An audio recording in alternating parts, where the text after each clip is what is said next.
नमस्कार, मैं हूं संतोष पाठक और आप देख रहे हैं द न्यूज लॉन्चर।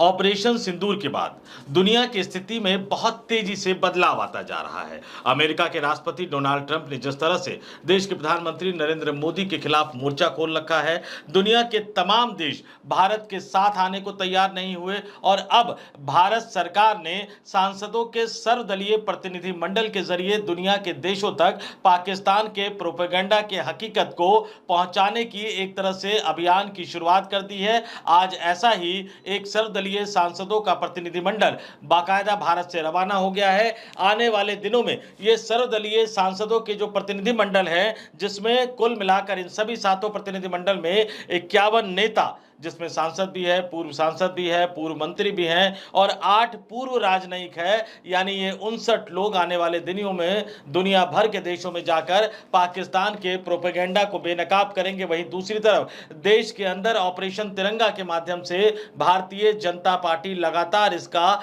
चुनावी या राजनीतिक लाभ हासिल करने की कोशिश कर रही है। प्रधानमंत्री नरेंद्र मोदी के रोड शो और रैलियों का कार्यक्रम बड़े पैमाने पर तैयार हो गया है। आने वाले दिनों में देश के प्रधानमंत्री नरेंद्र मोदी अलग अलग राज्यों में जाकर रोड शो करते हुए नजर आएंगे, रैलियां करते हुए नजर आएंगे और निश्चित तौर पर वो इसमें भारत पाकिस्तान का जिक्र भी करेंगे, ऑपरेशन सिंदूर का जिक्र भी करेंगे, सेना की बहादुरी का भी जिक्र करेंगे।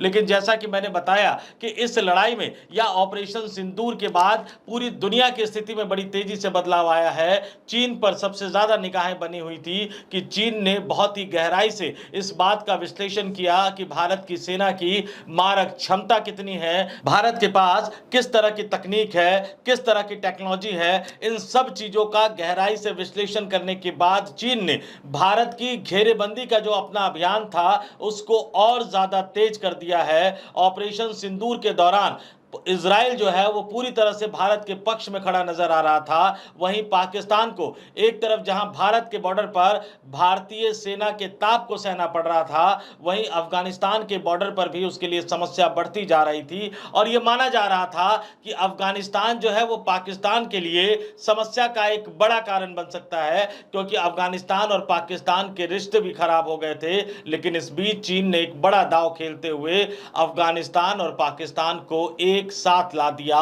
एक मंच पर ला दिया, यानी भारत की परेशानी आने वाले दिनों में बढ़ती जा रही है। तो एक तरफ जहां भारत की घेरेबंदी कर रहा चीन बांग्लादेश और पाकिस्तान के बाद अब अफगानिस्तान को भी साथ चुका है, श्रीलंका के रवैये को लेकर भी कई तरह की बातें कही जा रही है। वहीं दूसरी तरफ हमारे देश के प्रधानमंत्री नरेंद्र मोदी यानी साहेब के चुनावी रैलियों और रोड शो का कार्यक्रम पूरी तरह से तय हो गया है, यानी चीन की घेरेबंदी तेज हो रही है, अंतर्राष्ट्रीय स्तर पर भारत के लिए दिक्कतें खड़ी होती जा रही है।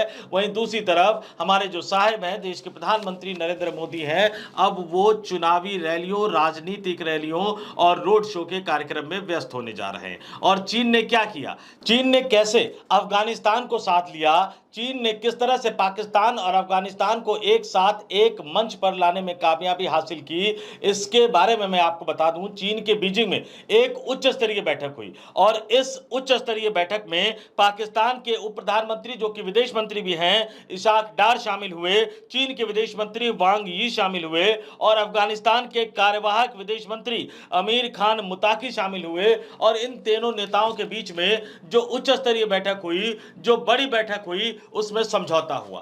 क्या समझौता हुआ? एक बड़ा समझौता हुआ, जिस समझौते का असर सीधे तौर पर भारत पर भी पड़ेगा, पाकिस्तान ऑक्युपाइड जम्मू कश्मीर पर भी पड़ेगा। और भारत जिसको लेकर लगातार ऐतराज जाहिर करता रहा है, लगातार अपनी भूमिका को स्पष्ट करता रहा है, चीन के साथ अपनी नाराजगी को जाहिर करता रहा है, लेकिन चीन मानने को तैयार नहीं और अब उसने अपनी साजिश में पाकिस्तान के साथ साथ अफगानिस्तान को भी जोड़ लिया है। और ये जो समझौता हुआ है, चीन ने अब अपने belt and road initiative BRI के तहत अपने सबसे महत्वाकांक्षी प्रोजेक्ट चीन पाकिस्तान आर्थिक गलियारे, जिसको कि CPEC के नाम से जाना जाता है, उसका विस्तार अब अफगानिस्तान तक करने जा रहा है। और इन तीनों नेताओं की चीन के बीजिंग में जो अहम बैठक हुई, चीन, अफगानिस्तान और पाकिस्तान के विदेश मंत्री की उस बैठक में यह फैसला किया गया। उस बैठक में इसको लेकर एक त्रिस्तरीय समझौता किया गया। और आपको बता दूं कि ये जो चीन पाकिस्तान आर्थिक गलियारा है, जो CPEC है, वो पाकिस्तान ऑक्युपाइड कश्मीर से गुजरता है। यानी भारत का वो इलाका, भारत के जम्मू कश्मीर का वो इलाका जिस पर पाकिस्तान ने अनधिकृत रूप से कब्जा कर रखा है। और भारत की संसद ने 1994 में बाकायदा एक सर्वसम्मति से प्रस्ताव पारित किया हुआ है कि जम्मू कश्मीर का वो हिस्सा जो पाकिस्तान के कब्जे में है, पाकिस्तान के अनधिकृत कब्जे में है, पाकिस्तान ऑक्युपाइड जम्मू कश्मीर के हिस्से सहित पूरा का पूरा जम्मू कश्मीर जो है वो भारत का अभिन्न अंग है। और उस पर जो चीन सड़क बना रहा था, चीन की जो परियोजना थी चीन पाकिस्तान आर्थिक गलियारे की, अब उसको उसने अफगानिस्तान तक बढ़ाने का फैसला कर लिया है। और इसको लेकर अफगानिस्तान भी तैयार है, अफगानिस्तान भी सहमत है। और इसका असर निश्चित तौर पर आने वाले दिनों में भारत की सुरक्षा चिंताओं पर पड़ेगा। भारत की सुरक्षा चिंताओं को यह बढ़ाने वाला फैसला जो है वो चीन ने कर दिया है, चीन ने कर लिया है। पाकिस्तान और अफगानिस्तान को एक मंच पर लाकर इस समझौते को लेकर क्या कुछ कहा जा रहा है, यह भी आपके लिए जानना बहुत जरूरी है। यह माना जा रहा है, यह बताया जा रहा है कि ये जो विस्तार हुआ है, ये जो समझौता हुआ है, इसके बाद चीन की जो पहुंच है वो अफगानिस्तान के खनिज संसाधनों और मध्य एशिया के बाजारों तक और ज्यादा आसान हो जाएगी। और यह सिर्फ एक आर्थिक परियोजना भर नहीं है, बल्कि यह एक रणनीतिक राजनीतिक शिफ्ट का प्रतीक है, जिससे क्षेत्र में भारत की भूमिका सीमित हो सकती है। और भारत की भूमिका अगर सीमित होगी, अगर इस क्षेत्र में चीन का प्रभाव बढ़ेगा, चीन, पाकिस्तान, अफगानिस्तान अगर ये पूरी तरह से एक साथ आ जाएंगे, तो निश्चित तौर पर भारत के लिए इस पूरे रीजन में एक नई तरह की चुनौती खड़ी हो जाएगी। लेकिन इस बीच हमारे देश के प्रधानमंत्री नरेंद्र मोदी अब चुनावी रैलियों के कार्यक्रम में व्यस्त होने जा रहे हैं। वो रोड शो करेंगे, वो चुनावी रैलियों को संबोधित करेंगे। और रोड शो के दौरान ऑपरेशन सिंदूर की झांकी भी निकाली जाएगी, भारतीय सेना की बहादुरी की झांकी भी निकाली जाएगी, ब्रह्मोस मिसाइल की भी झांकी निकाली जाएगी। और पूरी तरह से कोशिश की जाएगी कि इस ऑपरेशन सिंदूर का ज्यादा से ज्यादा राजनीतिक लाभ किस तरह से हासिल किया जाए। और रोड शो के दौरान प्रधानमंत्री नरेंद्र मोदी हजारों महिलाओं से अपने स्वागत करवाने की तैयारी भी कर रहे हैं। और ये रोड शो, ये चुनावी रैलियां सिर्फ एक राज्य में नहीं होने जा रही है, बल्कि आने वाले दिनों में धड़ाधड़ देश के प्रधानमंत्री नरेंद्र मोदी एक के बाद एक राज्यों का दौरा करते जाएंगे, रैलियों को संबोधित करते जाएंगे। और तय मानकर चलिए कि हर रैली में, अपनी हर जनसभाओं में वो भारत पाकिस्तान का जिक्र करेंगे, ऑपरेशन सिंदूर का जिक्र करेंगे, सेना की बहादुरी का जिक्र करेंगे और इशारों इशारों में अपनी बहादुरी का भी जिक्र करेंगे, अपने 56 इंच की छाती का भी जिक्र करेंगे। यानी पुरजोर कोशिश करेंगे कि सेना की बहादुरी के नाम पर किस तरह से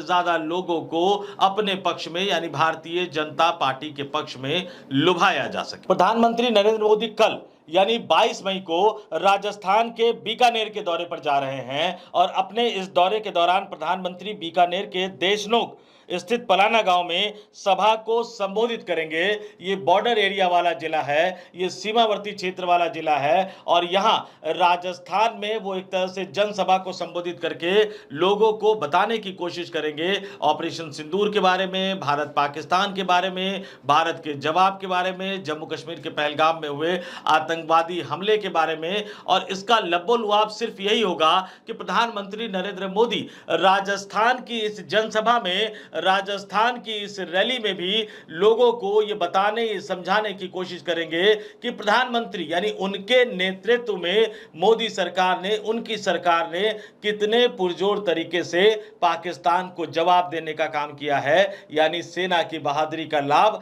सेना की बहादुरी की जो तारीफ है वो अपने ऊपर वो लेने की कोशिश करेंगे राजस्थान की धरती पर भी जाकर। लेकिन उनकी रैलियों का कार्यक्रम यहीं तक समाप्त नहीं होने वाला है। प्रधानमंत्री नरेंद्र मोदी के के गुजरात जाने का कार्यक्रम भी तय हो गया है। नरेंद्र मोदी 2 दिवसीय दौरे पर गुजरात में 26 मई को जाएंगे और अपने गुजरात के दौरे के दौरान नरेंद्र मोदी क्या-क्या करेंगे वो भी मैं आपको बता देता हूं कि 26 मई को जब नरेंद्र मोदी बड़ोदरा पहुंचेंगे तो वहां इस तरह का कार्यक्रम तय किया गया है कि 25,000 महिलाएं सिंदूर की सलामती के लिए यानी ऑपरेशन सिंदूर के नाम पर इस तरह का कार्यक्रम तय किया गया है कि 25,000 महिलाओं से प्रधानमंत्री नरेंद्र मोदी अपना स्वागत, अपना अभिनंदन करवाएंगे और वडोदरा एयरपोर्ट के पास ही रोड शो के समय ये महिलाएं देश के प्रधानमंत्री नरेंद्र मोदी का अभिनंदन करते हुए नजर आएंगी। इसके बाद प्रधानमंत्री नरेंद्र मोदी वडोदरा के बाद जो है वो दाहोद के लिए रवाना हो जाएंगे और दाहोद में भी अहमदाबाद आगमन पर उनका स्वागत करने की तैयारी एक तरह से की गई है। अहमदाबाद एयरपोर्ट से गांधीनगर के इंदिरा ब्रिज तक प्रधानमंत्री मोदी रोड शो का आयोजन करेंगे और अहमदाबाद के रोड शो में लगभग 50,000 लोगों को इकट्ठा करने की तैयारी की जा रही है और इस रोड शो के दौरान ऑपरेशन सिंदूर की झांकी भी दिखाई जाएगी। इसमें ब्रह्मोस मिसाइल समेत सेना के शौर्यता की प्रदर्शनी भी की जाएगी। यानी पूरी तरह से जो सेना की बहादुरी जो दिखाई है सेना ने पाकिस्तान के नापाक इरादों को ध्वस्त करने के लिए, उसका गुणगान करते हुए देश के प्रधानमंत्री नरेंद्र मोदी को श्रेय देते हुए गुजरात में 2 दिवसीय दौरे के दौरान अलग अलग शहरों में प्रधानमंत्री नरेंद्र मोदी अपने रोड शो के दौरान इसका क्रेडिट लेते हुए नजर आएंगे। और इसके बाद प्रधानमंत्री नरेंद्र मोदी इस महीने के अंत में चुनावी राज्य बिहार का दौरा करेंगे। बिहार में इस साल अक्टूबर नवंबर में विधानसभा का चुनाव होना है। पहले यह बताया जा रहा था कि प्रधानमंत्री नरेंद्र मोदी 30 मई को बिहार के दौरे पर जाएंगे, लेकिन अब खबर निकलकर सामने आ रही है कि प्रधानमंत्री नरेंद्र मोदी भी बिहार में 2 दिवसीय दौरा करेंगे। प्रधानमंत्री नरेंद्र मोदी 29 मई को बिहार पहुंचेंगे और इस दिन पटना में जयप्रकाश नारायण अंतर्राष्ट्रीय एयरपोर्ट के टर्मिनल का उद्घाटन प्रधानमंत्री नरेंद्र मोदी कर सकते हैं और इसके अगले दिन यानी 30 मई को सासाराम के विक्रमगंज में प्रधानमंत्री नरेंद्र मोदी रैली को संबोधित करेंगे और उनके इस कार्यक्रम के बारे में बिहार भाजपा के प्रदेश अध्यक्ष दिलीप जायसवाल लगातार बोल रहे हैं कि ऑपरेशन सिंदूर में नरेंद्र मोदी के नेतृत्व में भारत की सेना ने जो बहादुरी दिखाई है उसका गुणगान करते हुए नजर आएंगे। बिहार की जनता के सामने वो ऑपरेशन सिंदूर की कामयाबी के बारे में बताएंगे, आतंकवाद के खिलाफ मोदी सरकार की सख्त नीति के बारे में बताएंगे और शंखनाद करेंगे। यानी दूसरे शब्दों में सीधे सीधे कहूं तो बिहार में जो विधानसभा का चुनाव होने वाला है अक्टूबर नवंबर में, उस चुनावी लड़ाई का शंखनाद करेंगे ऑपरेशन सिंदूर का क्रेडिट लेते हुए, सेना की बहादुरी का क्रेडिट लेते हुए। तो एक तरफ जहां भारत सरकार सेनाओं के बहादुरी को एक्सप्लेन करने के लिए दुनिया भर के देशों को तमाम तथ्यों की जानकारी देने के लिए सभी दलों के सांसदों के प्रतिनिधिमंडल को विदेश भेज रही है, दूसरी तरफ जो विपक्षी दल है जो देश के अंदर सरकार से मांग कर रहे हैं कि प्रधानमंत्री नरेंद्र मोदी अपनी अध्यक्षता में सर्वदलीय बैठक बुलाए जिसमें तमाम हालातों के बारे में जानकारी दी जाए। लोकसभा और राज्यसभा दोनों ही सदनों में विपक्ष के नेता राहुल गांधी और मल्लिकार्जुन खड़गे ने विपक्षी इंडिया गठबंधन की तरफ से देश के प्रधानमंत्री नरेंद्र मोदी को पत्र लिखकर संसद का विशेष सत्र बुलाने तक की मांग की, जिसमें जम्मू कश्मीर के पहलगाम में हुए आतंकवादी हमले, उसके बाद भारतीय सेना द्वारा चलाए गए ऑपरेशन सिंदूर और अचानक हुए युद्ध विराम और उस युद्ध विराम का क्रेडिट लेने के लिए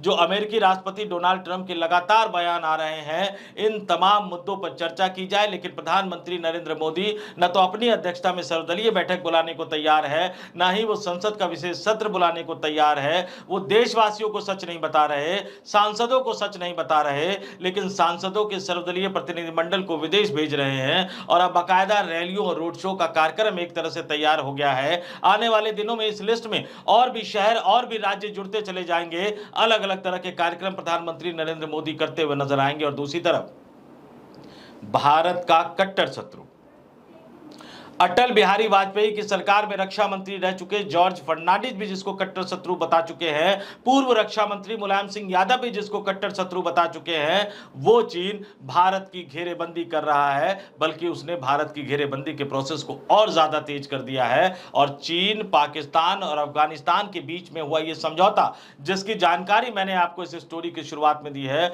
वो समझौता अपने आप में भारत के लिए बहुत बड़ी चिंता का सबब है। इस वीडियो में इतना ही। मुझे यानी संतोष पाठक को दीजिए इजाजत। आप तमाम लोग देखते रहिए द न्यूज लॉन्चर। नमस्कार।